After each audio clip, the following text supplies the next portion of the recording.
ce sera plus intéressant, je trouve. Parce que c'est vrai que l'année passée, enfin la saison passée, comme je disais, toute mesure gardée, tout respect gardé, c'était quand même moins intéressant, on va dire, vu qu'on savait d'avance qui allait passer, quoi. Ouais, et on t'arrête plus de parler, Malik, puisque pendant que tu étais en train de débriefer de tout ce qu'on a pu un petit peu parler, enfin, de dire sur les deux Challenger League, le match est parti entre les Gamers Légion et les Et M&M moi, Gaming. j'ai pas ça sur mon clean feed, Il faut que tu parce qu'il va relances. redémarrer. Je te voyais partir, je me Idespo. suis dit, bon, Kabilou Ouais. n'a pas dû avoir le Non, mais clean je feed, l'ai vu. refresh, c'est pas grave. Il va raconter sa J'ai petite histoire, vu. pas de soucis. Et on J'ai vu sur part. le côté droit que ça a lancé, donc je me suis dit, ouais, y a un souci. Mais on est parti. Je vais On est enfin parti avoir en. ma C'est bon, canette tu de as le Red clean Bull. feed. Ouais, tu peux faire ta petite maintenant, tu peux y aller sans aucun souci. On a banni le Maverick et le Capitao. C'est sans grande surprise pour le coup. L'Amira accompagné probablement d'un Echo. À moins qu'on ait un autre ban prévu. Non. On part sur. Là, le Quatuor, quand on est sur une Clubhouse, le Quatuor vraiment le plus attendu, le plus classique. Ouais, le quatuor le plus attendu, le plus classique. Après, voilà, un ban Maverick, moi je trouve toujours ça intéressant, surtout qu'il y a un Kaïd, hein, il y a un Kaïd qui va être au jeu potentiellement. Mais maintenant, on a laissé open ce fameux Thatcher, voilà, donc ça va être un peu plus facile, on va dire, pour l'ouverture, à voir comment on va deny un potentiel trick. D'accord, il n'y a pas du tout de trick, on va en dessous pour le premier BP. Ouais, on va partir en basement. Pas de deny. Si le deny va arriver avec le Kaïd. Alors, le Kaïd, forcément, nullifié par les IEM du Thatcher. Est-ce qu'on va pas plutôt Kaïd le triple mur, ce qu'on a parfois aussi, ce triple mur de la Church, ou avoir, si on n'a pas un impact trick proposé par les Ouais, défenseurs, par les Gamer Legion, après, je pense que c'est aussi intéressant de quand même jouer pardon, ce Kaïd ça fait trick, utiliser du parce stuff que du coup. évidemment, voilà, ça fait utiliser du stuff, on est obligé de double touch, hein, tout simplement quand on veut deny pardon, un Kaïd trick sur une trappe. Donc ouais, ça peut être intéressant. Après, on a des impacts sur le Goyo. Je pense que c'est soit pour déclencher ces Goyo à distance, soit pour impact trick.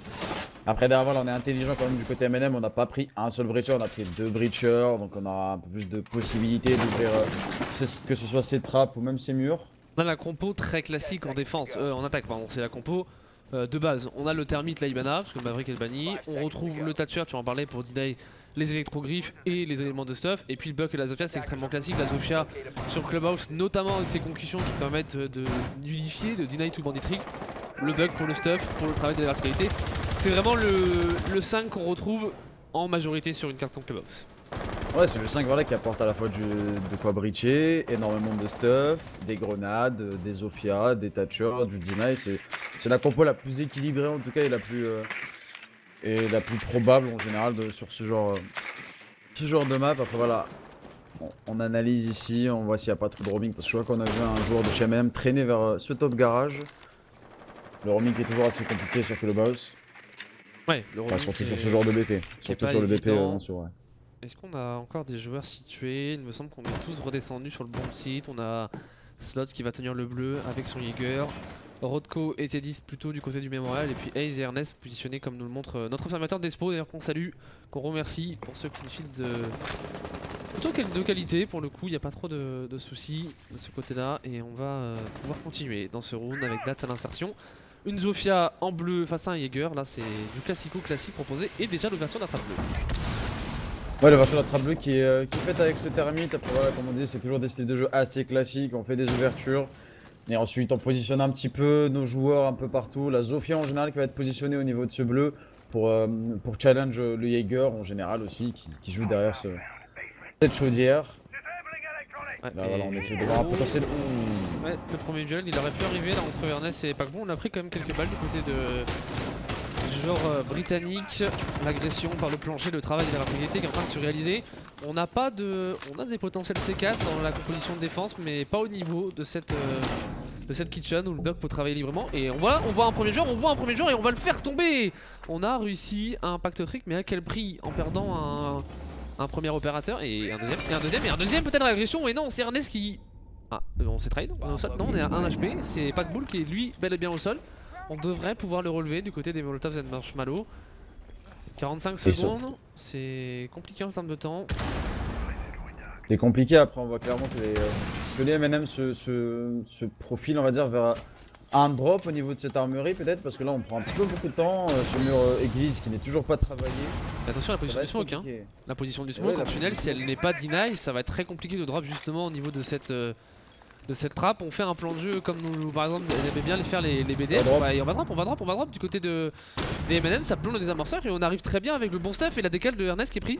Mais on est derrière cette caisse, on peut pas venir le décaler. Est-ce qu'on va le voir? On va le voir, on va te sanctionner au niveau du shield. Zats qui lui fait tomber slot, Zats sur T10 pour le double kill, le désamorceur qui est planté. Et c'est maintenant un Ace en situation de Ernest qui ne pourra rien faire. C'est le perfect. On a très bien géré son exécution. Je parlais de ce smoke en tunnel qu'on a simplement géré avec quelques flashs. Le lésion low HP qui a voulu venir prendre une décale dans le couloir qui lui aussi a été sanctionné. C'est les belles covers qui ont été prises par les M&M et une exécution un peu à la BDS si vous me le permettez, qui a été très bien réalisée, très bien maîtrisée. Après c'est dommage parce qu'au final les gamers qui ont été un petit peu naïfs, on a vu popper 2 flash, on s'est pas dit peut-être qu'on va tenter un drop. Et voilà, ce smoke au final qui aurait pu avoir un impact déterminant pour les M&M qui au final se reculent tout simplement. Et ce lésion qui se fait avoir au final par une micro-ligne derrière le shield parce que le lésion aurait totalement pu changer le cours genre dont tuant ce termite. Il n'a pas remarqué cette petite ligne à travers la bombe entre la bombe et la caisse qui aurait pu voilà, tout changer. Voilà, au final les M&M un petit peu poussifs quand même, mais ça passe très bien. Comme tu dis, une exécution à la BDS en général ça se passe comme ça, c'est qui tout double et au final c'est passé pour les M&M et on finit même en flawless. On finit même en flawless, c'est vrai qu'on a manqué un petit peu de deny et on a été un petit peu naïf comme tu le disais. C'est dommage de ne pas avoir eu ce qu'on a vu parfois, c'était les... Je sais plus si c'était la team Liquid contre les BS, je crois qui avait fait ce genre de petit move, c'est notamment d'avoir un C4 depuis la church qui peut être envoyé sur le planteur du désamorceur en armurerie. Là ça n'a pas été fait, on a finalement bien trop subi. On va repartir sur une deuxième défense cette fois-ci sur un bon site situé au premier étage, bon site de la cache room et de la CCTV défendu par les Gamers Légion. Et à noter une clash. Une clash sur ce genre de bon site c'est quand même assez rare.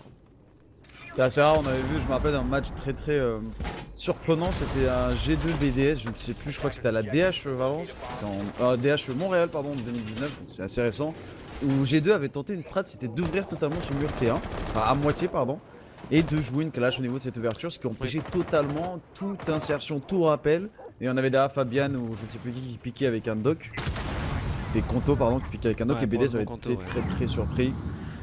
Mais après la clash on a joué un petit peu comme un maestro ou un doc donc sur cette position du top garage. On va tenir le catwalk. Après on a quand même, je sais pas si t'as remarqué ça aussi mais nous sur les derniers casts avec Switch on en parlait beaucoup. C'est quand même cette évolution du jeu sur le bon petit clash à l'anti-CTV alors que là on a un banditry qui va être parfaitement deny par les MNM. Et il y a surtout un rush Packbull qui découpe T10 et Madman qui va rentrer en plein milieu du bon site. On reviendra sur l'explication après parce que là c'est en train de partir littéralement en vrille. That's Packbull et Jonka qui enchaînent, Slot qui est en situation de 1v5.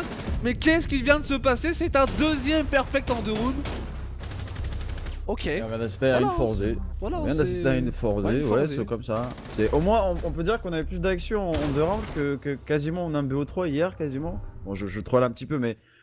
Ah écoute, on s'est pas posé de questions côté M&M, on a vu que c'était une clash au niveau de ce garage, donc qui dit clash dit d'accord un bouclier, une couverture, mais pas de puissance de feu, pas de cross possible, voilà on peut pas défendre ce serveur ou cette ligne, et le bandit qui rate, le bandit en général qui est encore sous Zofia quand il rate son bandit donc il est un peu désorienté.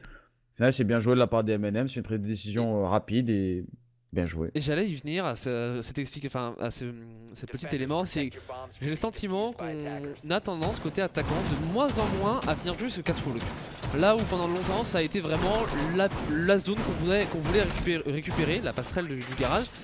Et on voit de moins en moins d'équipes se préoccuper de cette zone. On va soit privilégier le workshop, soit parfois totalement abandonner, enfin avoir une attaque assez unilatérale. Je sais pas si tu as ce sentiment un petit peu aussi, mais finalement un peu à l'image de ce round, la passerelle du garage maintenant, on se rend compte qu'on peut réussir à mettre des attaques sur ce même site sans forcément se défaire d'une passerelle du garage qui est très compliquée, qui nécessite l'utilisation de beaucoup de stuff. Et si on a des défenseurs qui jouent parfaitement le coup, qui ne font pas d'erreur, bah c'est quasiment impossible à prendre. Et comme tu disais, je rebondis sur cette utilisation du stuff, on s'est juste rendu compte que tout le stuff qu'on utilisait pour ce garage, bah on pouvait littéralement prendre tout le BPA en attaquant du côté workshop avec tout ce stuff parce qu'on nécessite énormément de nades, énormément de flash pour deny, des ouvertures par en dessous, des nades, etc. Et au final on prend ce risque, et derrière on a le risque de se prendre un C4 par en dessous, de se faire challenge par des personnes sur BP, alors que si on réoriente vers le workshop, si on arrive à prendre ce workshop c'est beaucoup plus facile et le stock par en dessous est beaucoup plus coverable on va dire qu'un lounge où il y a plusieurs lignes, etc. Donc ouais, clairement, je suis d'accord avec toi sur ce point-là, c'est que le catwalk est devenu un élément voilà, pas si impactant que ça en défense. Oh ouais, et là le joli bullet hole réalisé par Slot pour mettre Packbull très low HP. On est reparti sur le même bomb site toujours et on avait un joueur en dark juste à côté de la position de Slot et voilà, il va tomber sur les balles de Jonka. Il y aura pas de, enfin Jonka qui va tomber plutôt sur les balles de Slot. Il y aura pas de perfect sur ce round pour les. Il y aura pas de Thatcher surtout. Oh, Et il y aura plus de bug non plus. Le joli -2 proposé. On va venir double impact par en dessous pour nullifier toute tentative de bonne trick de la part de T10 et on devrait pouvoir ouvrir le mur. Mais là, ça m'étonnerait qu'on ait un rush proposé par les M&M, ça va être compliqué en 3v5. ça va être compliqué en 3v5 et Suyeger qui a un peu trop de liberté de mouvement à mon goût. On n'a pas contrôlé, on n'a même pas eu l'information. Quand ce bug est rentré dans le stock, on a aucune information sur lui. Il a pu se balader, prendre ses duels, au niveau du dark et ce très joli travers aussi, qui vient conclure son agression au début du round. Et voilà, c'est peut-être un round qui se profile bien. Bah là, pour les gamers légendes. C'est des belles erreurs, enfin c'est une belle erreur comme tu disais de ne pas avoir du tout l'information sur Seger au niveau du lounge ou du garage qui se balade trop librement. C'est une position très classique et là je pense qu'on... Alors je sais pas si on a pris la confiance sur ces deux rounds côté M&M alors que Nathan se débarrassera de Slots, Rodco de l'autre côté sur Dats pour la situation 4v2. Mais la première erreur des M&M qui devrait leur coûter potentiellement un round même si on a une minute pour aller travailler le bomb site, les deux arbitreurs restants, c'est pas les opérateurs avec le plus de puissance de feu. Mais pourquoi pas, on a chacun un côté du bomb site, Madman en T1, Nathan en construction. Et le souci c'est d'avoir perdu justement ce bug et voilà, directement on a compris que ça allait être très compliqué. Allez, T10. C'était assez compliqué, voilà comme tu dis on perd très vite deux éléments mais dans une autre situation on avait peut-être perdu autre chose et là on a perdu le Thatcher et le bug dès le début. C'est assez compliqué quand t'as pas le bug pour faire bouger les positions sur site, pour utiliser ses nades, pour deny le bandit trick. Et ce Thatcher, voilà, même si on a réussi à ouvrir le T1, un Thatcher qui ne pourra pas aider à détruire du stuff sur site. C'est un round pour Gamer Legion qui se réveille un peu, très beau round à noter de Slot quand même. C'est Slot qui fait gagner le round parce que littéralement, ouais. Les M&M là, à partir du moment où on commence le round en 3v5 en perdant, tu le notais, quasiment le stuff le plus important. Mais qu'est-ce que vous voulez faire? Qu'est-ce que vous voulez faire dans ce genre de situation? Quasiment rien. Il faut, en fait, pour retourner la situation, il faut des erreurs Gamer Legion. Et les Gamer Legion, ils n'ont pas reproduit d'erreurs pour le coup. Là où ils ont été pas mal bousculés sur les deux premiers rounds. Les deux premiers rounds, les Gamer Legion, on les ont perdus, pas forcément suite à des grosses erreurs de leur part, mais surtout parce que les M&M ont très bien joué le coup et que les Gamer Legion ont un petit peu trop subi. Là, pour le coup, le premier round qui tourne à l'avantage des Gamer Legion, c'est suite à de grosses erreurs des M&M. Donc c'est intéressant de voir voilà, les premiers rounds, le déroulement de ces premiers rounds. Parce que c'est la défense quand même pour les Gamer Legion, donc on est censé avoir l'avantage. Attention quand même à ne pas concéder de trop. Là on va défendre la gym et la master. On est Gamer Legion. Voilà, j'ai mis la master, BP tout autant technique que les autres. Mais là on voit T10 qui n'est pas du tout au bandit trick, ou bien peut-être qu'il cherche juste des drones, je sais pas. Voilà, on a sorti un castle. En général, ce qui va se passer sur ce BP là, c'est qu'on va essayer de bandit trick sur le terrain, coûte que coûte, enfin ce jacuzzi, pardon, coûte que coûte. Et que derrière, si ça ne se passe pas très bien, le bandit va en général back dans la salle de bain, renforcer derrière lui et reprendre ce bandit trick. Et rendre encore plus difficile la tâche des défenseurs, des attaquants, pardon. Packbull qui fait attention parce qu'on a vu que les meurtres de rôle étaient souvent pris au niveau de ce tunnel sur cette position jacuzzi. Ouais, on a une extend, on a une extend. Très classique l'extend là proposé par les Gamer Legion et on va venir carrément mettre une charge exothermique pour venir ouvrir ce mur. On va pas... il a pris le rappel en étant en lévitation. J'ai pas fait attention pour être tout à fait honnête. En gros il a pris le rappel alors qu'il était déjà en train de tomber, c'est incroyable. Un tour de magie proposé par le joueur gallois. Voilà, on a une nouvelle ouverture et on va mettre une grosse pression du côté S. On n'aura pas d'ouverture à la charge exothermique du balcon jacuzzi. Peut-être avec les Skyros. Assez étonnant de voir le plan de jeu. On va visiblement se diriger vers une attaque unilatérale, mais du côté S, quelque chose qu'on voit rarement proposé par les équipes. Ouais, on voit ça très rarement, voire quasiment jamais, voir ces deux charges exothermiques. D'accord, on va prendre le workshop, donc on va sûrement aller sur une logique où on veut planter sur ce BPA, mais derrière, voilà, il va falloir faire bouger ce Goyo qui est solidement installé derrière son shield au niveau de la bombe pour pouvoir essayer de planter, mais c'est assez compliqué d'attaquer de cette manière-là parce qu'il y a beaucoup trop de lignes, il y a beaucoup trop de stuff, je sais pas, c'est intéressant, je suis curieux de voir la suite de ce round. Ouais, ça va être intéressant de voir le déroulement et attention au temps, il est minute 30, il va pas falloir trop tarder dans les 30-40 prochaines secondes pour mettre en place le plan de jeu. On a une pression, la pression en office elle est nécessaire pour venir déloger ce smoke parce que si on n'a pas le contrôle de l'office et qu'on a simplement le contrôle de la construction, ça veut dire qu'on va venir s'enfermer dans un véritable dans une véritable entonnoir finalement au niveau de cette simple porte du workshop. Donc il faut réussir à prendre le contrôle de l'office. Les pressions qui pourraient aussi arriver au niveau des fenêtres et qui devraient même arriver au niveau des fenêtres pour Exactement, les exactement. M&M. Elles sont obligatoires ces pressions aux fenêtres, on peut pas se contenter seulement de l'office et du workshop. Et là on a déjà un kill, le smoke qui tombe, ouais. Le smoke qui tombe sur les balles de retour. Oh oui, Oh la là, belle grenade de Ernest, elle est parfaite, enfin sur Ernest pardon, de la part de Packbull. On prend 2 kills rapidement, là c'est plutôt avantage jouer M&M à 40 secondes de la fin de la manche. Ça va être difficile, on essaye de prendre la position, mais Slot sur un bon timing qui arrive à se débarrasser de Packbull. Intéressant, au contact, Ace qui va vider littéralement son chargeur TCG12, on est au P229 de son côté. 30 secondes, 4v3, on a un Slot qui est low HP. Il va falloir push des amorceurs entre les mains de Madman, on rentre à la fenêtre, le Free Fire à droite, mais non on n'est pas à droite du tout. Et là Teddy il va réussir à se débarrasser de Jonka. Les gamers de gens peuvent-ils le faire? On est au contact, on va se faire tomber Ace et Teddy pour prendre un double kill et laisser Nathan en situation de 1v2 qui tombera sous les balles de Slot. Les gamers légion qui arrivent à remporter ce round. Là où pourtant ils n'avaient pas du tout l'avantage. Il y a eu notamment ce très bon timing de Slot sur Packbull qui arrive à reprendre la position de l'office. Qui, je n'irais pas jusqu'à dire qu'il fait remporter le round parce qu'on a eu aussi un Teddy à côté très solide. Mais ça s'est joué là encore une fois à des erreurs des M&M finalement sur ce Ouais, match. des erreurs des M&M, mais enfin leur vision de cette attaque était intéressante au début parce qu'on a vu que ça s'est bien passé. Le smoke qui meurt, je sais pas comment, il n'aurait peut-être pas dû challenge, enfin à mon avis il ne doit pas challenge cette personne au niveau de la trappe. Le smoke qui meurt, au final on a à peu près ce contrôle du bureau, surtout qu'on enchaîne derrière sur une nade sur le casseur, donc on a ce bureau, ce workshop, qu'on a à peu près toutes les lignes dont on a besoin pour attaquer ce BP. Il manquait juste à déloger ce Goyo au niveau du BP, et au final ça s'emballe un petit peu. Et voilà, la problématique quand tu fais cette attaque là, c'est que oui, le bandit qui était en électron libre au niveau de ce jacuzzi, bah, il cover cette fenêtre, et une fois qu'il tue cet assaillant au niveau de la fenêtre, bah, il reprend tout le contrôle de la gym, tout le contrôle des lignes, etc. Et bah, c'est impossible à ce moment là pour les M&M d'être sereinement sur le BP. Et voilà, c'est un gros round surtout du bandit, parce que derrière il enchaîne sur un kill sur le termite, il ramène un petit peu l'équilibre. Original la part de M&M, un peu trop simpliste je trouve, un peu trop risqué pour que ça marche. Au final voilà, les gamers les gens qui s'en sortent avec cette manche, et on revient en 2-2. On revient sur ce BP de la Church où on sera je pense un petit peu moins naïf et on n'a même pas la même compo de toute façon. Ouais, position différente, on a une Valkyrie. Quel est le prix du vainqueur? Alors, le vainqueur de ce match, comme le vainqueur de l'autre match entre les Geekolinizer de l'ancien Trust Gaming et la Team Unique, se verra qualifié tout simplement en Challenger League, rejoignant les Penta, les Sisu, Orgles et les Secrets, et les tout récents qualifiés IVM et Salamander. Voilà pour l'enjeu de ce match.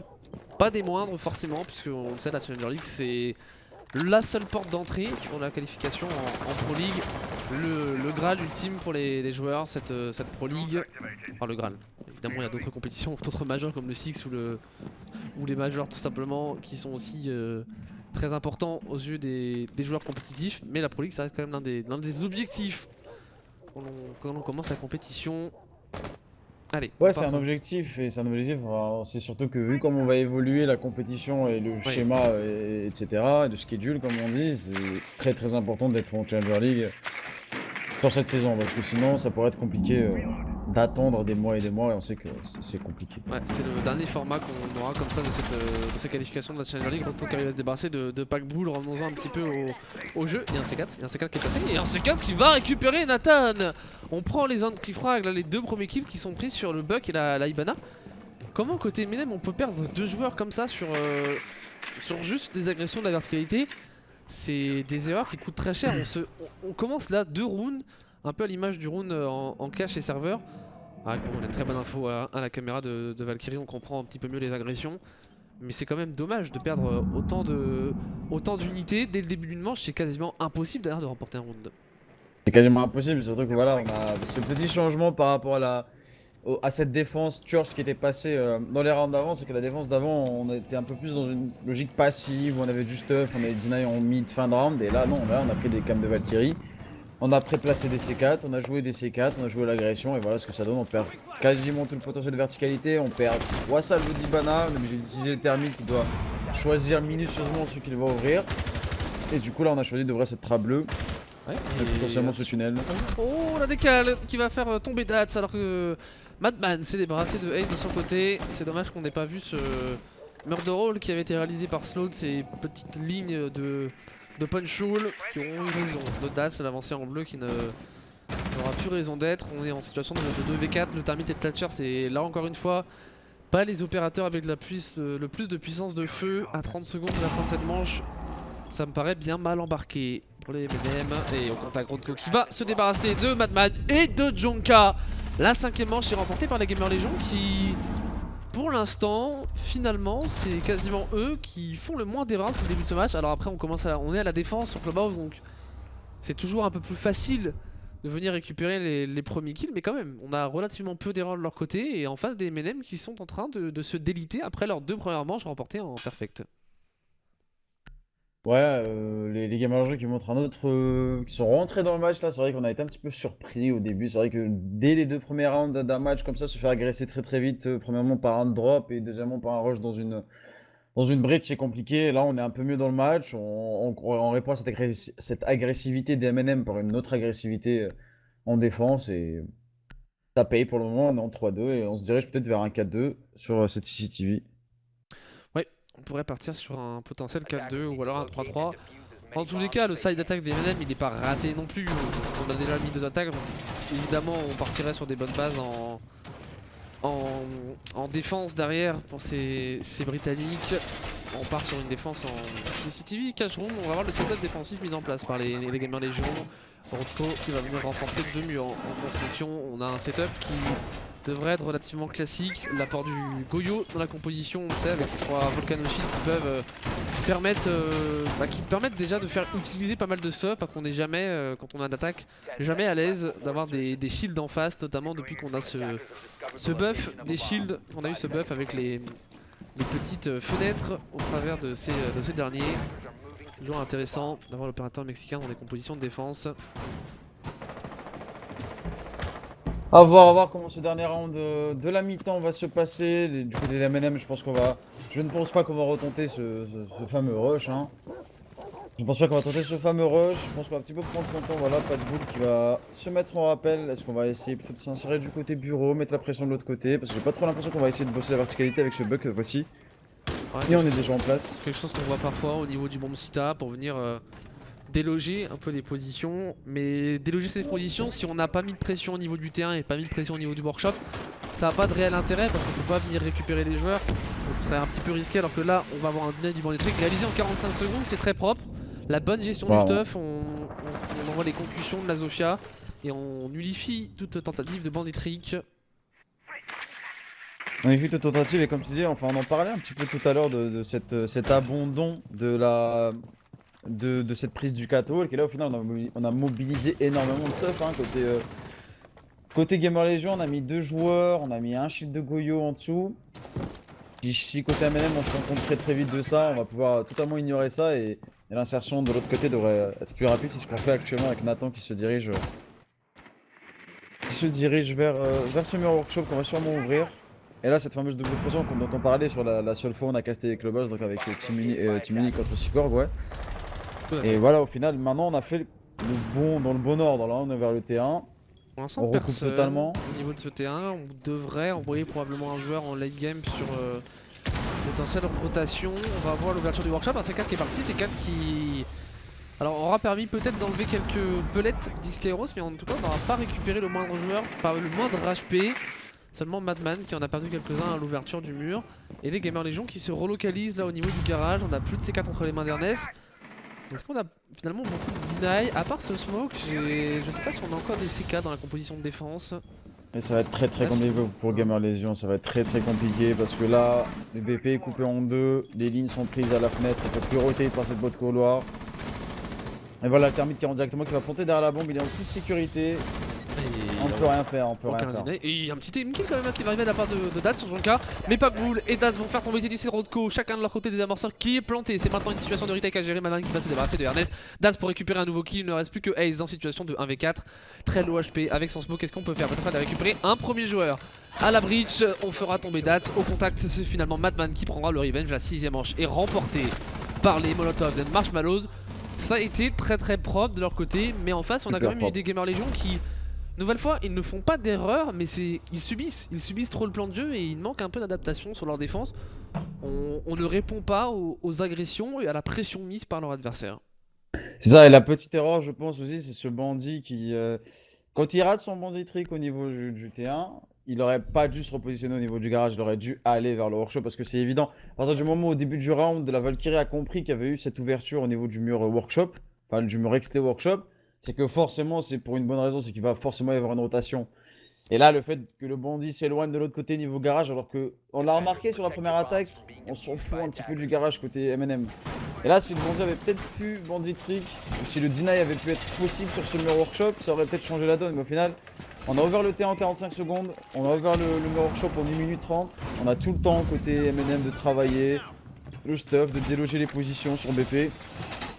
Et voilà ce que ça donne, c'est qu'au final on est obligé de reculer côté Gamer Légion et le termite peut rentrer tranquillement, planter derrière la bombe et derrière on court comme des poulets sans tête sur le BP, on se fait récupérer. Ça donne un 3-3 qui est plus intéressant à mon sens pour les M&M que pour totalement. Très clairement là c'est avantage au MNM. Alors pour ceux qui seraient un petit peu néophytes avec le jeu, ils diraient mais pourquoi avantage au MNM alors que c'est 3-3? Parce qu'on est sur un format compétitif et que sur Rainbow Six, dans le format compétitif, on va enchaîner 6 attaques dans un premier side et donc ensuite 6 défenses. Et sur une carte comme Clubhouse, les défenses sont plutôt à l'avantage tant les bombes sites sont orientés de leur côté. Donc après intéressant déjà une premier bandit trick gratuit sur cette salle de Heroes. En voyant on a tenté le coup pour les Gamers Légion. Mais je sais pas si t'as fait attention mais du côté des MNM on a vu un setup intéressant au niveau du workshop. Enfin même un peu plus étendu au niveau de la master où on a vu Madman faire des rotations. Ça c'est une adaptation qu'on n'a pas eu tout à l'heure des Gamers Légion qui aurait peut-être été nécessaire justement pour empêcher toute insertion au niveau de ce workshop ou en tout cas qu'on s'y insère trop facilement. C'est ça, et derrière on a totalement, enfin presque totalement abandonné le garage, enfin on n'y met pas plus de stuff que ça dans le garage. C'est comme on disait tout à l'heure, on a compris que c'est un petit peu la différence je trouve entre des gamers et des M&M, c'est que les M&M maintenant ils sont un petit peu plus expérimentés, on a vu plusieurs styles de jeu, on a joué contre plusieurs styles de jeu. Et ouais, clairement on voyait 2 personnes au niveau de cette master bedroom. Et ça fait la différence, et en plus derrière on a Nathan qui a ce fameux shield, voilà ce petit shield. Et là c'est l'erreur. C'est l'erreur de la Gamer Légion, la technicité sur Clubhouse on en parlait. Et les Gamer Légion qui ont plutôt été concentrés à la défense, mais là sur leur première attaque ils font une grossière erreur qui va leur coûter du temps, du stuff. Et du stuff, ouais. C'est dommage quoi là clairement. Et c'est aussi pour ça que les attaques sont compliquées sur Clubhouse, parce qu'à partir du moment où vous faites une petite erreur, là pour le coup ça reste quand même une belle erreur. Mais ce genre d'erreur on le sait que sur Clubhouse ça fait pas quasiment round perdu mais c'est compliqué derrière. C'est très compliqué, surtout que derrière, d'accord, on a raté le T1, Jean-Pierre déjà qui tue, le Thatcher malheureusement qui est un peu trop statique, mais voilà, cette erreur coûte que maintenant on a qu'une seule possibilité.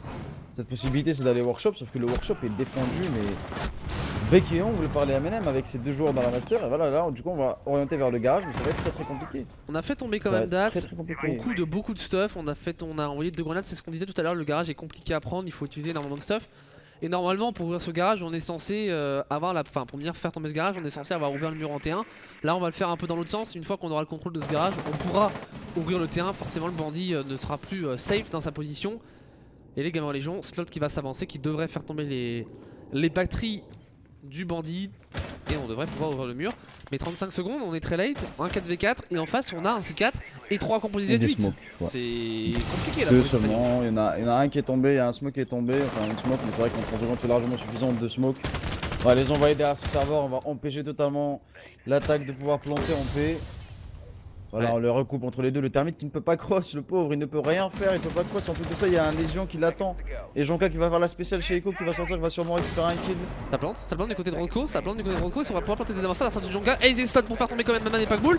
Nathan pour prendre un kill sur Rodko, situation de 2v3, situation de 2v2 après ce kill de Nathan, on ne plante pas le désamorceur.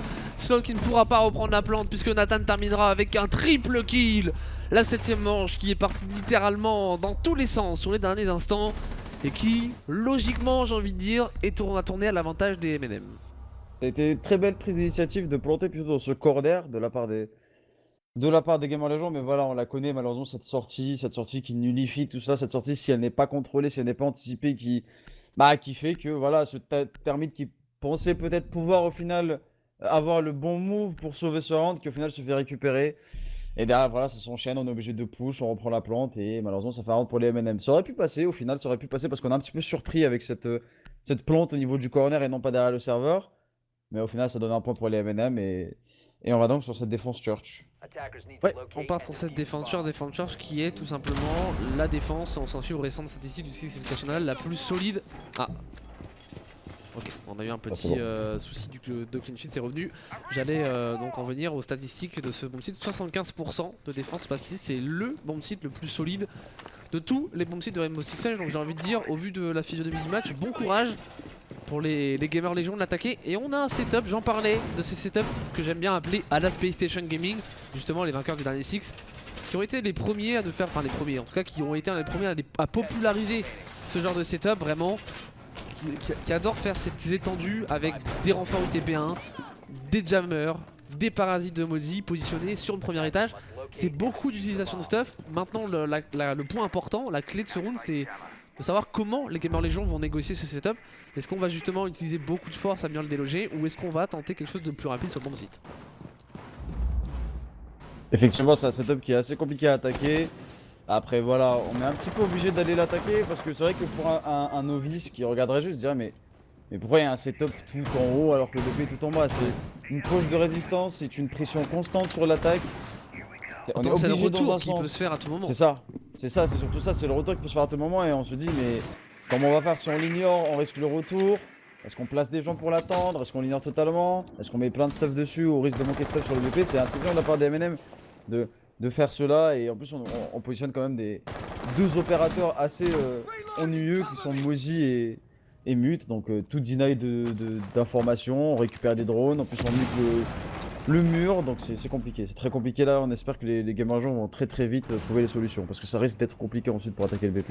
Là si on arrive à faire perdre du temps et qu'on ne fait pas tomber, voilà, là il y a un bullet hole qui a été arrêté de Nathan qui fait tomber slot, c'est un 5v4, 1 minute 10, on a même pas le contrôle du premier étage, imaginez-vous, à 1 minute 10 on n'a pas pris le contrôle du premier étage, là où d'habitude on met 45 secondes à le droner, on va quand même faire tomber Madman, une bonne insertion de T10, mais il y aura un revenge par en dessus de la part de Nathan qui se régale sur sa position, qui est pas assez inquiété, notamment au niveau de cette fenêtre, et il peut tranquillement se balader, même si on est en train de s'insérer à son contact. On voit Ace, mais Ace derrière toi, tombé, bah oui forcément, sous les balles de Nathan. Qu'est-ce qui s'est passé là pour les gamers légion? Et je pense que ouais, on a été bait tout simplement, on a été bait par Jonka qui a lâché des petits pré-fire, donc on avait sa position au niveau de ce corner et tout, derrière on a peut-être pensé que le mute avait drop à cette trappe billard. Donc, tout simplement on ne savait pas qu'il était là, même si on a eu un kill qui a été pris par lui au début. Et voilà, au final on s'empale encore une fois sur cette position en top. Plus de 2 minutes qui sont passées maintenant. Ah, le timing très triste. Le timing. Très triste. Et voilà, on s'est empalé totalement sur cette position en top. On s'est donné un par un, on n'a pas vraiment donné la bonne, on n'a pas fait la bonne méthodologie, on s'est empalé, on n'a pas pris plusieurs points d'insertion et voilà on se retrouve en 1v2. Un peu dommage quand même pour Jonka de cette donnée là où il aurait pu peut-être redrop à la trappe du billard et tenter de revenir sur le bon site. Après il était un peu coincé quand même au niveau de ce premier étage. On est venu tomber un peu rapidement, on s'offre un 1v2, c'est pas terminé pour les gamers légion, on va pas les enterrer. 1v2, on a quasiment intégralité des HP, mais attention parce qu'on a des... On est sur le bomb site, là et là qui devrait faire son retour peut-être, parce que là on va laisser Bagboul en situation de 1v1. Bagboul il essaye de se replacer, on va planter des amorceurs pour Ernest, et s'il arrive à stick et à s'offrir un retake... Et là ça peut être intéressant, ça peut être très intéressant pour Ernest le Norvégien. Tats au contact, s'il avait la bonne idée de mettre quelques coups de FO12 au contact, ça pourrait déjà faire peur à Ernest. Bagboul qui va prendre la décale, on se doute qu'il a planté au niveau de ce bar et là il est pris entre tous les feux, le bon sandwich et réalisé par Dats et Bagboul. On se méfie de toute potentiel Clément il n'y a pas, on va pouvoir contre-diffuse. On s'est offert une légère possibilité, une légère chance dans cette fin de manche, mais globalement le setup au top qui a fait perdre trop d'unités, trop de temps, laissant peu de chance finalement à ces gamers légion pour remporter la manche. Et c'est ça, c'est dommage parce qu'au final on voit la précarité un petit peu de tout ce setup au niveau du BP même, hein. On n'avait pas de barbelé au niveau de cette porte, on n'avait aucune personne présente au niveau du bleu. Et c'est dommage parce que là on va un petit peu se mordre les doigts, on va se dire mais au final ce BP il était facilement attaquable. Si on avait ignoré cette fameuse poche de résistance, qu'on avait juste placé 1 ou 2 éléments pour les retours, ça aurait peut-être pu passer. Non, surtout que les murs étaient soft, du côté église, donc on aurait même pu se faire une insertion sans prendre le risque de passer par cette porte. C'est dommage. C'est un pari qui a été pris par les MNM, un pari qui passe très bien. Les gamers, les gens qui ont eu cette logique qui est compréhensible bien sûr d'aller déloger. Mais malheureusement, pour revenir un petit peu sur cette poche de résistance, on s'est un petit peu donné un par un. Bon, il y a ce kill qui est fait par les bullet hole.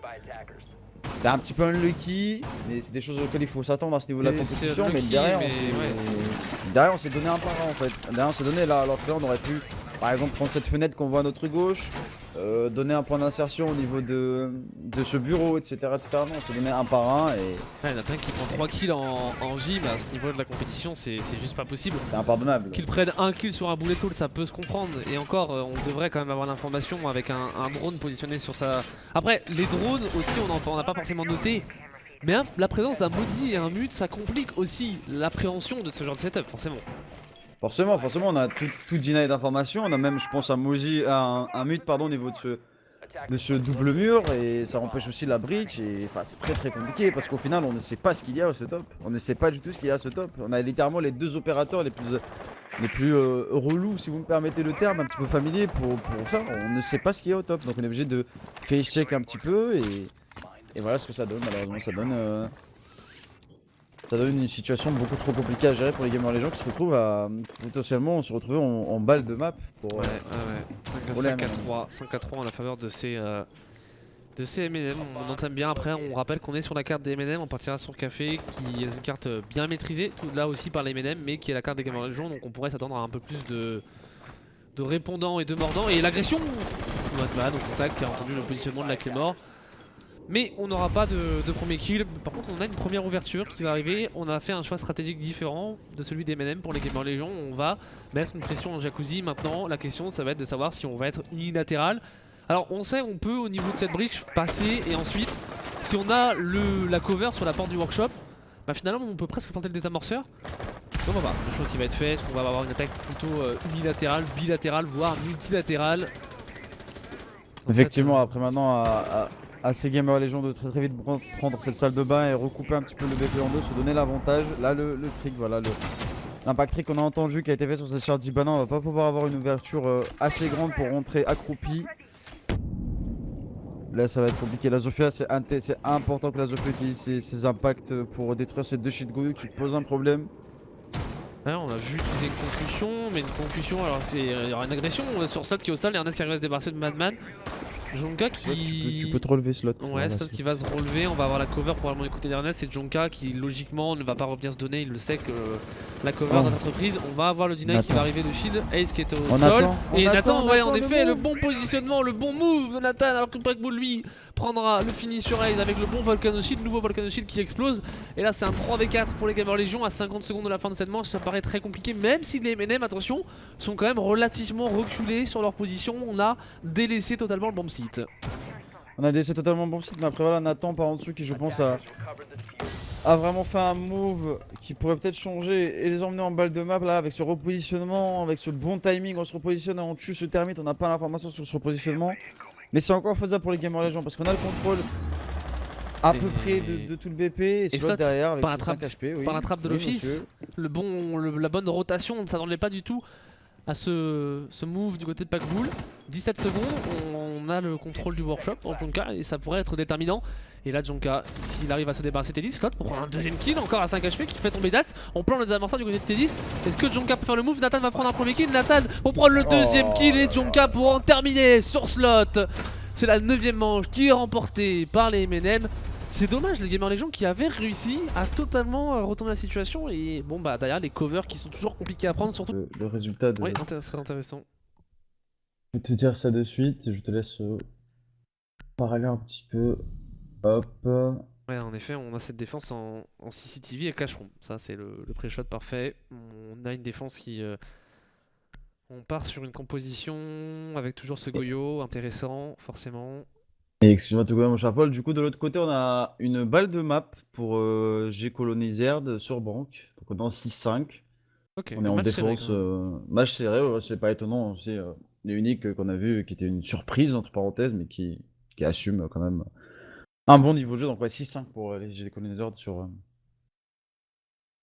Ouais. Et si Bank. si vous vous posez la question de pourquoi ça met du temps à charger, c'est tout simplement pour que le jeu reprenne en compte l'historique des différentes manches, des ban opérateurs aussi. On rappelle les ban opérateurs, ils sont marqués sur votre overlay. L'overlay c'est ce qui est en haut de votre écran, ce qui vous rappelle un petit peu tous les éléments. D'ailleurs depuis le début du match, je viens de me rendre compte, hein, c'est pas quart de finale de Lower Bracket, mais c'est demi-finale. Voilà, c'est Des petites choses qui parfois arrivent, hein, des petits oublis. Personne Et les ne l'a aléas du notifié. direct. Personne ne les a notifiés, donc ça n'a choqué personne. Et regardez, hop, hein, on s'était bien marqué demi-finale depuis le début, hein, alors qu'on a des petits soucis qui filent quand même là, qui s'intensifient un peu. Oh, Espérons qu'on puisse terminer au moins cette terme déjà sans trop de soucis. Et je disais du coup demi-finale de Lower Bracket. Maverick, Echo, Capitao Mira, banni, on l'a dit, c'est un quatuor quasiment le plus banni sur Clubhouse, yes. Le Clean Feed qui... Kefid qui a un petit peu du mal. On espère un 7-3 pour AVNF pour que ça se. En plus, je on va rigole. peut-être relancer Clean Feed pour Despo derrière, parce que c'est vrai que c'est un peu compliqué Ouais, là. je pense. Ouais. Allez, on part sur cette 10ème manche. Insertion des Gamer Légion. Yes. On peut voir ce qui est content. écrit sur la clé mort du coup. Back M18. Oula. Ok. Enfin bref, ouais, comme on dit, voilà, cette fois-ci du côté MNM, je sais pas trop si on a fait une détente de jus comme tout à l'heure. Non, voilà, on est parti sur quelque chose d'un petit peu plus classique. On a renforcé les demi en workshop. On a une compo à deny aussi, on va pas se mentir. On a un maestro pour prendre les informations. On a ce bandit pour le bandit trick, ce Jaeger classique et le smoke Goyo. Est-ce que le Goyo a un C4 cette fois-ci? Parce que c'est vrai que le Goyo depuis tout à l'heure joue avec les percus pour du deny ou pour trigger tout simplement. Et là de ce côté du Gamer Legend, on fait comme les Seacorg. On va attaquer directement ce workshop. Ouais, Est-ce qu'on va surprendre? On va surprendre. Ça peut surprendre parce qu'il y a personne sur le BPA. Il y a personne. Attention, parce qu'en effet, je te dis, il y a personne. Nathan qui est au bon de l'autre côté. Packbull qui est un top escalier serveur. On voit pas ce qui se passe avec le clean feed qui lag. On a un bel arrêt sur image. On repasse sur la vue de Packbull. On va essayer de vous commenter le dernier round de la meilleure des façons qu'on peut. Mais on est vraiment désolé pour les soucis techniques qui, malheureusement, sur lesquels on n'a pas d'influence. Et là les Gamer Légion, il faut rentrer là, il faut envoyer quelqu'un en dessous pour couper ces denies par en dessous, il faut vite rentrer, il y a personne sur le BP. Et littéralement personne sur le BP et on tarde trop. Il faut prendre l'initiative là, le bug il doit balancer ses nades, enfin je sais pas. Ouais, c'est dommage d'avoir pris cette fenêtre d'agression rapidement pour finalement derrière ne pas capitaliser. On essaiera de refaire si jamais le match continue après un peut-être reboot du clean feed, mais je pense pas que ça vienne de chez nous.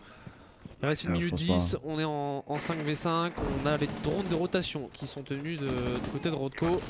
Mais on n'a pas profité de cet effet de surprise qui aurait pu permettre justement de surprendre tout simplement. Teddy qui de l'autre côté va mettre une pression. C'est intéressant ce shield, c'est très intéressant ce shield de la part de Bandit parce qu'on a anticipé une ouverture justement de ce workshop. Parce qu'on a un Bandit qui a un shield et dirigé vers ce même workshop, donc c'est soit de l'anti-strat, soit de l'intelligence de jeu. C'est bizarre ce shield parce qu'on le voit pas très souvent hein, ce shield. Regarde, il est dirigé. On le voit pas très souvent. C'est bizarre, c'est très bizarre ce shield. Intéressant, c'est la préparation du setup défensif là aussi qui est important du côté des MNM. Nathan qui se positionne dans son shield. 30 secondes restant, un petit peu moins au compteur, 25 secondes. On va s'insérer peut-être du côté de Rodco. Ace qui est encore en dessous. Ouais, mais il y a ce maestro.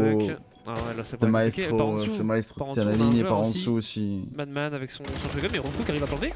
Et on n'a pas deny qui arrive, en tout cas pas pour l'instant. On entend un scratch du C4, on voit pas grand chose à ce qui se passe malheureusement. Et Nathan et Junkar et Nathan pour prendre quasiment l'intégralité des kills. Il ne reste plus que Slot qui tombera sous les balles finalement de Nathan même sur cette fin de manche. Et ça fait donc une première map remportée par les MNM. On est désolé pour les soucis de clean feed. 7-3 pour les Molotov et Marshmallows dans cette première carte de ce best of 3. Ça a je été vois un commentaire compliqué. intéressant. Je pense que le shield c'est pour ne pas se faire stun par la Zofia. Oui, mais l'angle dans lequel a été placé le shield justement n'était pas forcément pour ça. Si on veut utiliser très intéressant à caster, on a un café, map très technique, map où on peut jouer un petit peu plusieurs styles de jeu en attaque ou en défense. On a vu hier par exemple les Makers, malgré leur justesse technique, qui nous avaient proposé une attaque LATAM en attaquant justement le côté bibliothèque, etc. sur ce BP du top. Voilà, c'est une map où on peut s'exprimer énormément pour les équipes et je pense que c'est une map qui est très friendly au MNM qui, s'ils ont réussi à nous exprimer énormément de choses sur Clubhouse, qui est une map où généralement on n'exprime pas forcément beaucoup de choses par sécurité, là sur Café ils vont pouvoir se faire plaisir et je pense que les gamers, les gens vont avoir du mal à s'adapter, à voir ensuite. Donc on a ce premier ban de Thatcher, voilà, une logique de deny toujours on va sûrement sortir un Kaïd ou... Thatcher Maverick, tenter un bandit trick, Thatcher bon Maverick, courage pour ouvrir les murs, hein. Bon courage, il va c'est falloir très compliqué. envoyer des opérateurs comme IQ par en dessous, par au-dessus en fonction de la localisation du bomb site, ou envoyer des éléments de stuff comme des grenades, mais ça implique beaucoup de commit dans des zones pas forcément évidentes.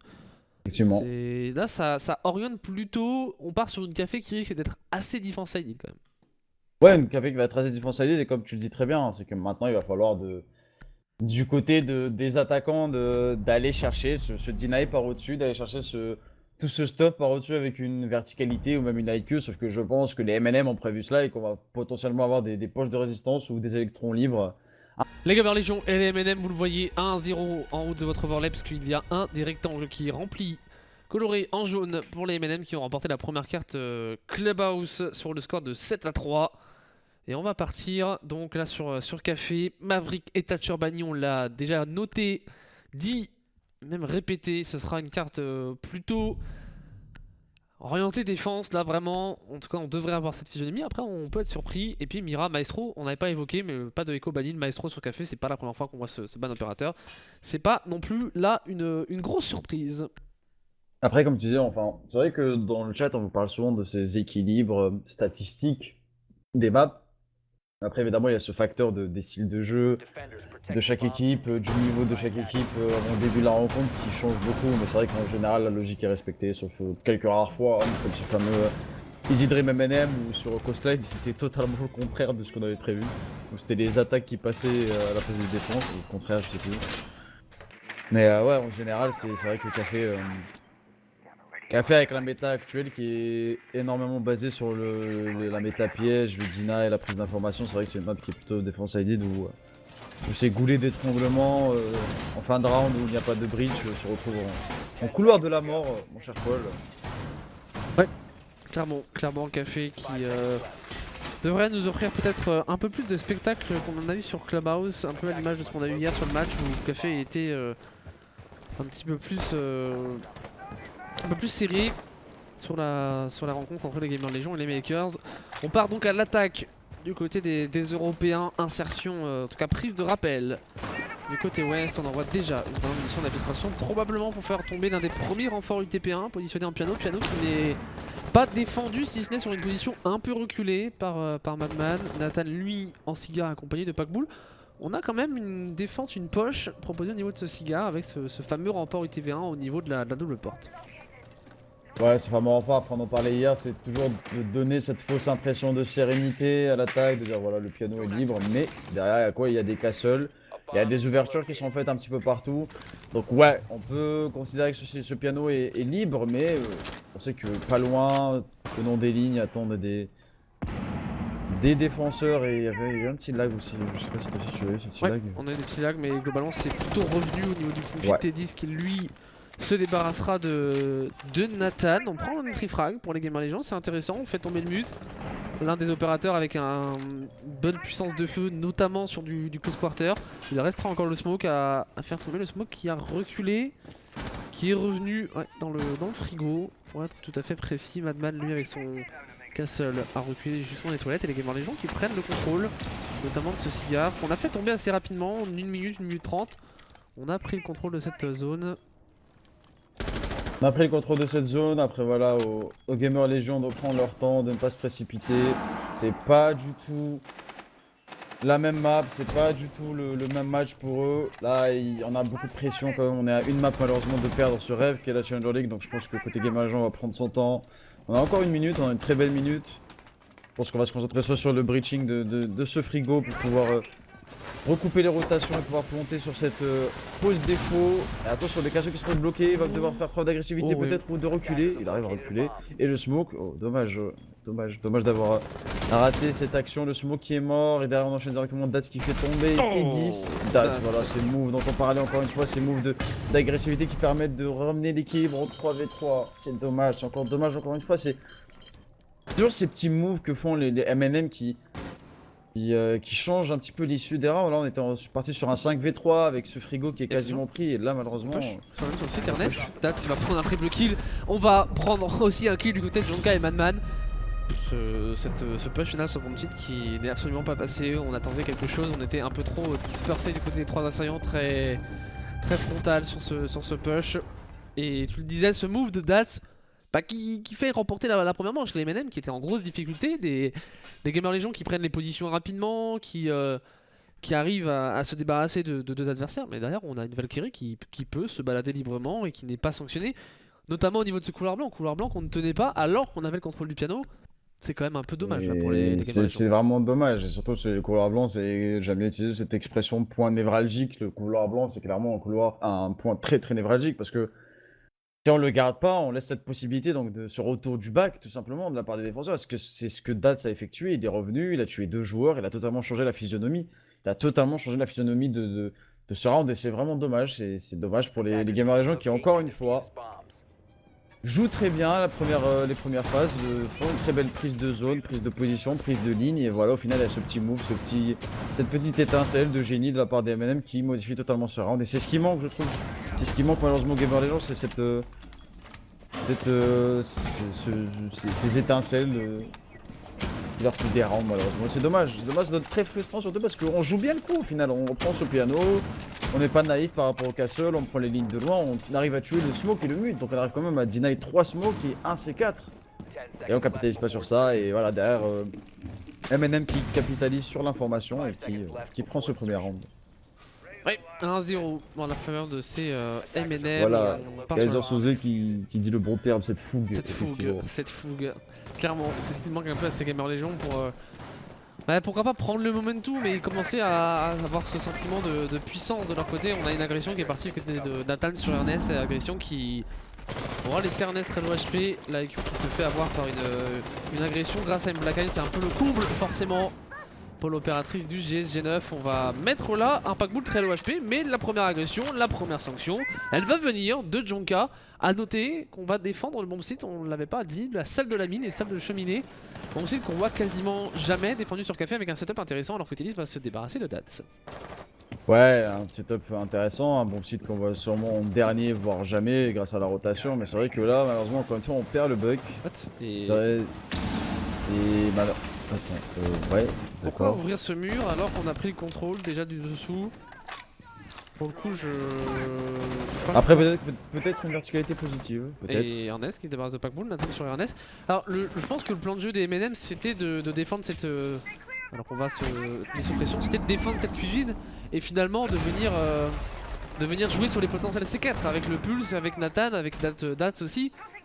Et derrière les Gamer Légion qui ont bien pris le contrôle, et là Nathan qui va se débarrasser de Tennis, la belle sortie, alors qu'on a Ace qui va le pusher, qui va tomber sous le joli crossfire de Madman, qui va être revenge par Rodko, mais lui aussi revenge par Jonka, deuxième manche remportée par les MNM.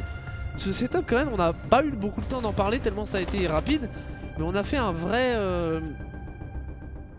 Ce n'était pas Bakery, les garçons, les MNM qui trollent un petit peu les Gamer Légion, ça aussi ça peut les trigger un petit peu. C'est vrai qu'on a vu cette ouverture à la chasse atomique.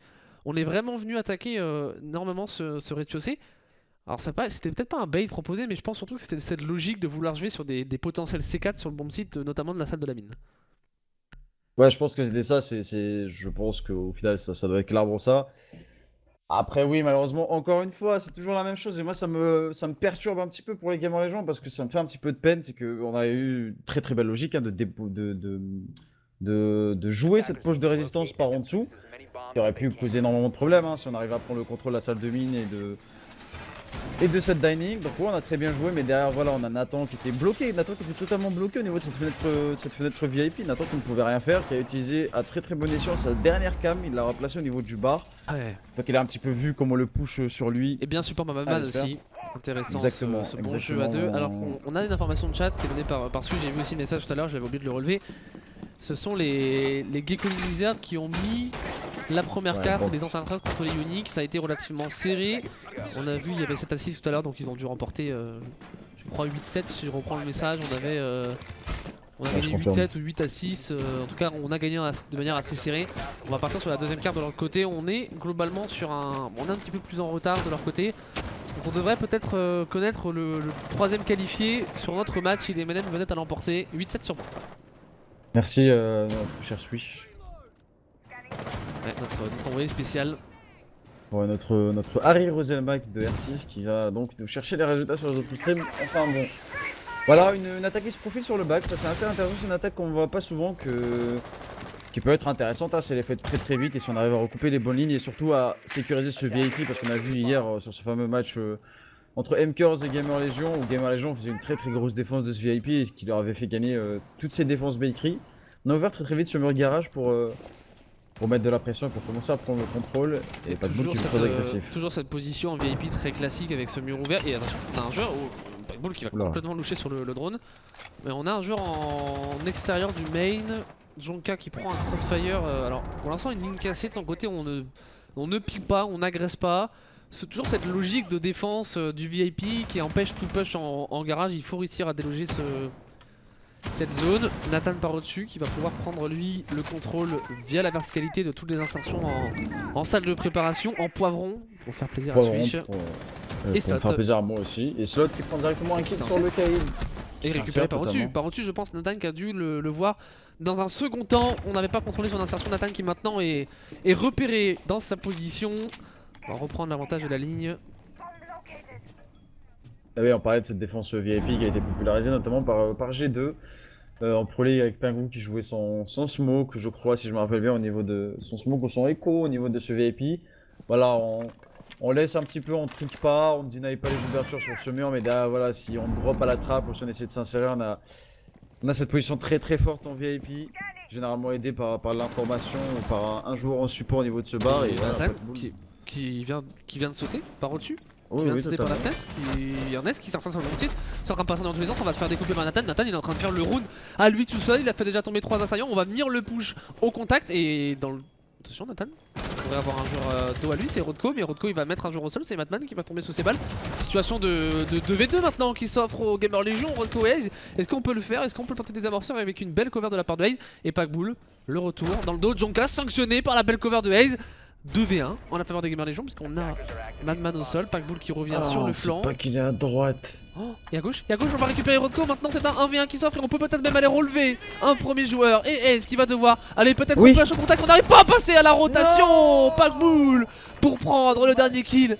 Cette rotation qui aura eu raison de Ace, c'est terrible. Le manque de réussite des Gamer Legion. C'est tellement dommage parce que on avait réussi à prendre ce BP, on avait compris que le reste des assaillants n'était pas présent sur BP, on a réussi à prendre ce BP, à recouper les bonnes lignes et derrière cette rotation, la frustration que représente aussi le joueur la Zofia. Cette rotation qui est mal faite du coup par les défenseurs et qui empêche de passer debout et qui au final lui coûte cette agression. C'est tellement dommage pour les Gamer Legion, c'est frustration sur frustration pour les Gamer Legion, c'est dommage, c'est vraiment dommage pour eux. Ah c'est triste. Je compatis totalement avec les Gamer Legion actuellement. Après, globalement, sur le round, c'est quand même pas normal d'avoir un Nathan qui se balade partout, qui prend un kill par au-dessus, qui drop en garage, qui prend un deuxième kill, qui repositionne sur le bon site, qui prend un troisième kill. À un moment donné, vous pouvez pas vous être mis autant à mal par un simple joueur. C'est à ce moment de la compétition, ça fait très mal.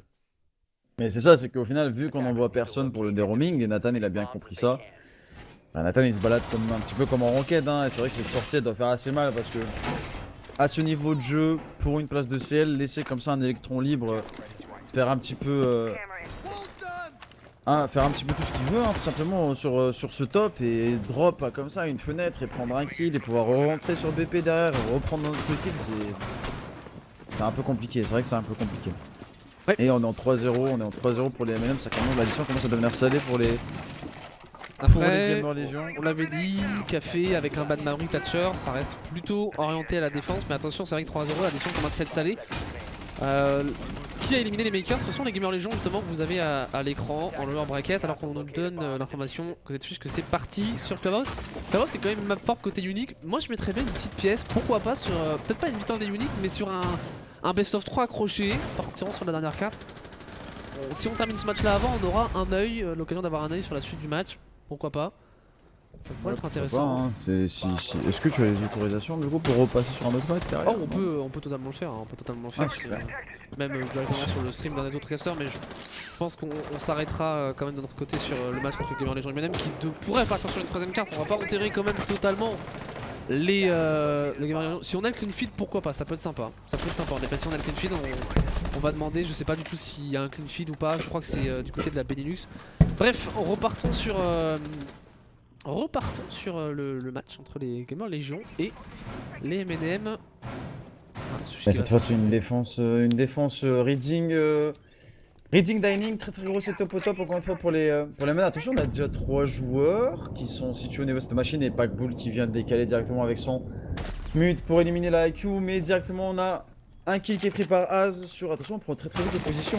Les trous, voilà, les trous qui ne sont pas encore terminés par Packbull vont être... Et ouais, on a une pression qui arrive. Hein. T10 Ace, T10 en rappel. Ace depuis le train, slot par en dessous pour contrôler un peu la verticalité. C'est... Et on a compris, on commence à comprendre quelque chose chez Gamer Legends, c'est que les MNM font énormément de défense étendue, c'est qu'on a énormément de joueurs hors position, totalement en roaming.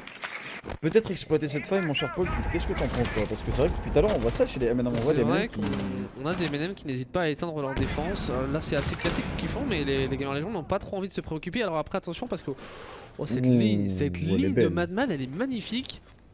Franchement, moi je vais utiliser en ranked hein. Ah là celle-ci je peux vous dire Totalement. que ce soir si on va en ranked on va la réviser directement. Après attention parce que si on ouvre le mur intelligemment, côté de Rodko, je suis pas certain que cette ligne lui permette d'avoir un accès à...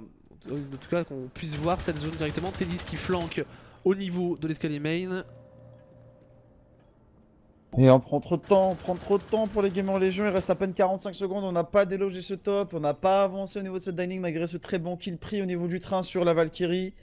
Ça va être compliqué, ça se profile encore une fois pour les M&M sur cette fin de round je pense. Et pas que la sanction gratuite, trop gratuite sur Rodko pour emmener la situation en 4v3 à 30 secondes de la fin de cette manche. Qu'est-ce qu'on peut faire? On a deux joueurs en plus relativement low HP. Ça paraît très mal embarqué pour les Gamer Legion. J'ai peur qu'on parte sur un 4-0. Jonka qui a une très bonne position qui pourrait faire tomber Tennis avec une bonne ligne prise de son côté. Il ne reste plus que Slot et Ace. Un joueur par au-dessus qui va tomber, laissant Ace tout seul en 1v4. Du côté de la salle de la mine, on va passer par le couloir et on devrait être sanctionné. Ce sera finalement par les balles de Jonka. La quatrième manche est remportée par les MNM 4-0. J'ai peur qu'on se dirige vers un non-match. Sur leurs deux dernières défenses, sinon ça risquerait d'être... sur leurs deux dernières attaques, pardon, sinon ça risquerait d'être assez compliqué. Et on est reparti, mon cher Paul. On est reparti, en effet, la cinquième manche qui va se dérouler et on reprend le bomb site de la cheminée et de la salle de la mine. Voilà un bomb site qu'on voit relativement peu. C'est l'un des bomb sites qui a été le moins joué au Six Invitational, le bomb site le moins joué. 2 cafés, ça pour sûr, et on va avoir probablement une nouvelle fois ce setup qui avait un petit peu bait tout à l'heure les Gamer Legion qui avaient presque attaqué le rez-de-chaussée comme si c'était le bomb site qui s'y situait en kitchen. Voilà, Fireplace et Mining, vous le voyez en bas de votre écran, qui sera défendu avec probablement ce setup encore une fois sur la verticalité. On le sait que sur la salle de la cheminée, tout le plancher est traversable. Au niveau de la salle de la mine, c'est pas tout à fait pareil puisqu'on a des petites zones sur les côtés, vous le voyez, que nous montre Despo, notre observateur pour ce match. On a des parties qui ne sont pas traversables, mais on peut y préparer des trous pour y potentiellement envoyer quelques C4 pour traverser ces trous et récupérer les joueurs qui seraient sur le bon site. Effectivement, on positionne ces drones là, on a Ernest qui a un drone assez intéressant au niveau de ce placard à chaussures. Petit bug d'ailleurs sur le drone, je sais pas si t'as fait attention, on a le petit point qu'on retrouvait. Le petit point, ah oui. Au milieu de l'écran. Alors ça part bien pour les trusts, hein, sur les anciens trusts sur Clubhouse contre les Unique 2-0. Effectivement, les trusts qui sont en défense. Il faudra savoir sur quel side peut-être. Ils sont en défense les trusts? Oui. Ok, d'accord. Voilà. Bon, on va garder un œil évidemment sur le match avec Swish qui nous donne les informations. Au fur et à mesure, on part dans un envoyé spécial. Alors qu'on part ici sur cette cinquième manche. Insertion des Gamer Legion. On reste sur une composition avec pas mal de stuff quand même. La Zofia, la hache pour le soft breach, le buck pour les grenades et puis derrière la EQ et le thermite. La EQ, forcément, un pic quasiment obligatoire, sachant que le Echo et la Valkyrie sont open. En plus de ça, on rajoute un plus dans la composition de défense. Et surtout, on n'a pas de Thatcher, on n'a rien d'autre à part la EQ pour repérer les gadgets et pour les détruire. A voir maintenant, la composition est intéressante. Je pense que T10 on l'a mis sur sa hache, on est arrivé au point où on dit écoutez, il faut prendre des pics où on se sent confortable. Et T10 qu'on avait vu très fort hier d'ailleurs, hein, sur sa hache, hein, qui avait fait extrêmement mal aux Wankers avec sa hache. Maintenant à voir comment on l'utilise, est-ce qu'on l'utilise seulement pour le stop ou surtout dans une logique d'agressivité et de prise de pique. Ah, ce qui est dit au niveau de cet escalier rouge, Packbull qui recule avec son plus, on a compris qu'il y avait une IQ. Et toute l'information qu'on prend avec Packbull, qui a encore un C4 entre ses mains, on pourrait pourquoi pas récupérer un kill sur la verticalité. On a un plan totalement différent, les Gamer Legion qui là ont délaissé le rez-de-chaussée, on va se préoccuper plutôt du deuxième étage. Un C4 qui est parti, un C4 qui va laisser T10 à 1 HP. Alors qu'on a le contrôle total de ce dernier étage, ouverture de la trappe, qui devrait être organisée du côté de Rodko. On a ce contrôle effectivement au bout de à peu près 1 minute 45, on a encore 1 minute 45 pour travailler ce top, on a une Zofia, on a un bug, là il faut il faut qu'on prenne très vite ce top, qu'on le travaille. Là, je vois malheureusement aucune ouverture de fait par le bug. Tout simplement, Ouais, le ça bug arrive qui tient quand cette même. ligne. Bon, le bug il prend quand même un kill, mais c'est vrai que là, c'est le bug, c'est au bug de travailler tout simplement ce top. C'est Ce vrai n'est pas à lui de prendre des lignes qu'on à cover. on se met en place, mais on a relativement. Bah, on a aucune ouverture planchée qui a été réalisée, simplement une au niveau de la porte pilier. Après, est-ce qu'on ne veut pas trop en réaliser Je sais pas, c'est étonnant le choix fait par les Gamers Légion. Pourquoi ne pas trop capitaliser sur ces potentielles ouvertures pour faire danser un peu les défenseurs? Ok, on a le contrôle du top, maintenant on met une pression voilà, qui arrive enfin avec les breach charge. Intéressant. Ouais, je trouve que c'est un petit peu dommage justement de pas utiliser tout ce stuff du bug qui a littéralement un gadget qui est fait pour ça. Après bon, c'est un choix, j'espère que ça les aidera. As qui prend directement un kill sur Dats et sur Somozy, un C4 en moins déjà, sauf s'il est déjà parti. Et on est en train de push, hein. On les voit au niveau de la salle de lecture, on va drop pour Rodko. Jonka qui va récupérer un premier joueur, c'était 10 qui était très low HP. Allez, Madman pour faire tomber Ace Jonka sur son, c'est la véritable hécatombe. On va prendre le revenge pour Rodko qui a quand même un petit peu louché sur ce joueur, c'est un 2v2. On va prendre une Goumine dans le pied avec un pulse. Avec un smoke et ses potentiels grenades à gaz, ça va être très compliqué. On décide d'aller sur la salle de cheminée, planter sur la table pour éviter tout potentiel C4. Mais C4 il n'y a pas parce que Packbull il avance et il y a un joueur, il le repère. Il l'a vu passer à gauche, le Prefire qui va partir et qui va faire tomber ce joueur. Le d'abord qui est planté, c'est maintenant Rita qui on va lui mettre la petite balle en travers. La réussite des MNM, on prend le fini du côté de Packbull et c'est une 5ème manche remportée par les Molotov et Marshmallow. On trouvera le diffuseur quand même. C'est compliqué. De travers, ouais c'est compliqué, c'est dommage parce que both sides are epic. D'accord, Jonka qui raconte un petit peu sa vie dans le chat, mais oui c'est dommage parce qu'au final on arrive à trouver cette faille. C'est un drop qui a été je pense un petit peu désorganisé, un petit peu dans la panique de la part des Gamers Légion, parce que voilà au final comme je disais on travaille pas trop cette verticalité, donc au final on est obligé de drop à un moment, on doit prendre des duels, sauf que depuis tout à l'heure les MNM ont beaucoup plus de réussite tant dans leur duel que dans la Mais globalité. ça ressemblait quand même, ce push en lecture, c'était quand même assez pauvre. Ça ressemblait quand même à un train. On a envoyé 3 joueurs à la queue leu se faire récupérer par Jonka. Enfin, on en a récupéré 2 du côté de Jonka. Et ensuite, il y a eu un revenge qui arrivait de la part de Rodko, qui a été laissé à 1 HP littéralement. Bah, c'est cet HP qui coûte le round au final, parce que cette balle perdue, hein, c'est littéralement une balle perdue, un pré-fire qui le down, la frustration, encore une fois, je pense, du côté du joueur, c'est dommage parce que. Ah, et donc Switch qui nous donne l'information, les deux sites sont A, ici il n'y a pas de B. Ah oui, c'est vrai que j'avais vu ce tweet là, il me semble, de Fabian, il y a quelques temps, nous expliquant que sur ce site de la salle de la mine et de la salle de cheminée, les deux bons sites étaient A. Voilà, donc si on a le call de planter en A, forcément ça peut mettre un petit peu le doute pour les attaquants. Voilà, notre Laurent Paganelli de la soirée qui nous donne cette information. Et 5-0 pour les MLM, j'ai quand même peur que le match soit déjà terminé. Ouais, je sais pas, malheureusement, enfin, on n'y est plus du tout. En plus de ça, on a derrière des petits taunts, des petits messages qui sont donnés par les MNM dans le chat. On a clairement la confiance. On a clairement pris la confiance du côté des MNM et on est en 5-0. Un 6-0 à la mi-temps serait vraiment dur. C'est un petit peu représentatif des quarts de niveau, faut pas se mentir. Mais à la fois, c'est un petit peu dommage pour les gamers gens qui ne déméritent pas, que c'est. Comme je disais tout à l'heure, c'est un petit peu comme sur Clubhouse. On a une première phase de jeu bien réalisée dans la majorité des cas par les Gamers Légion, mais après derrière, par exemple sur cette dernière attaque, je comprends pas pourquoi c'est le bug qui prend la coupe sur le pilier, tu vois. Alors que c'est le seul à avoir un potentiel de verticalité énorme, tout simplement.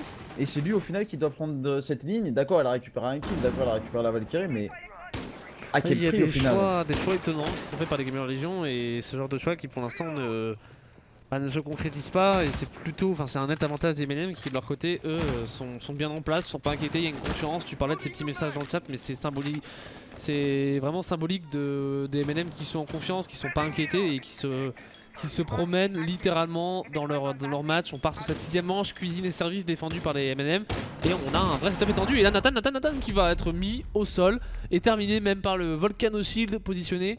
Un petit peu trop en confiance peut-être Nathan, mais lui Madman de son côté va faire tomber slot, le bug, le potentiel de travail sur la verticalité qui là pour le coup on se posera pas la question de si on l'utilisera ou pas.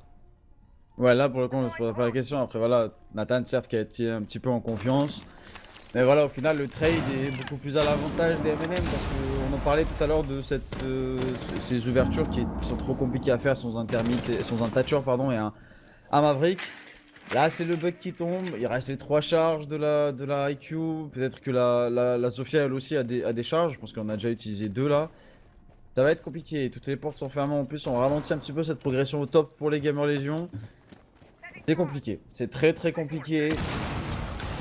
Ouais, un C4 qui part. Un C4 qui est parti des mains de date, j'imagine. On a potentiellement un C4 aussi pour Packbull. On est en situation de 4v4. Une minute, on a une avancée en bakery qui se réalise pour les assaillants. Un peu de verticalité travaillée aussi par les patchs de Ernest, il me semble. En tout cas, qui va ouvrir. Et on a une avancée au contact de Teddy. Attention à cette avancée qui pourrait surprendre un petit peu. Batman qui se repositionne, 40 secondes, l'exécution qui devrait arriver pour les Gamer Légion. Elle est importante cette exécution, on l'a dit, parce que c'est le round qui peut laisser un peu d'espoir. Et là Packbull lui va trouver la tête de Rodko. Date sur Teddy, c'est très compliqué pour Ernest et Hayes, même si on va réussir à trouver un premier kill sur Jonka et ramener la situation en 3v2 à 20 secondes de la fin de la manche. Il va falloir vraiment y aller pour les Gamer Légion. On est très très loin, on n'a pas le désamorceur entre les mains. J'ai peur que ça passe pas du tout. Ça passe pas du tout. Le Prefire, Ace quand même pour récupérer un premier joueur. On va pas au contact au pistol. Le désamorceur entre les mains de Ernest. Il y a un joueur au sol, il y a un joueur qui est down. Et Das finalement. Das sur un V2 qui va récupérer un premier joueur. Et Das au contact qui va prendre le kill sur Ernest au sol. La Zofia qui ne pourra pas se relever bien évidemment. Ça aurait presque pu passer ce 2v1. C'est dommage, c'est clairement dommage pour les Gamer Légion. C'est vraiment dommage. C'est vraiment dommage et je comprends pas pourquoi la IQ.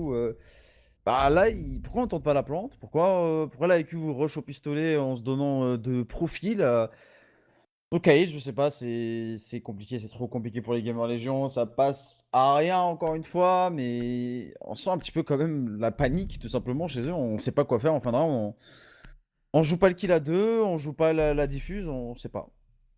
Et ça fait un 6-0 sur le match, sur la map décisive pour la Challenger League, malheureusement pour eux. Je sais pas, ça a l'air trop compliqué pour eux. Je pense qu'ils sont au fond, tout simplement. Là, c'est trop compliqué pour eux. On n'arrive pas à trouver les ressources tactiques, on n'arrive pas à trouver les ressources mentales pour accrocher ce match, à voir ce que ça donne en défense. Il est très important pour eux de mettre cette défense, tant pour le moral que pour le score, parce qu'on est littéralement en balle de map, mon cher Toz. Ouais, on est en balle de match, on est en 6 balles de Challenger League pour les MLM.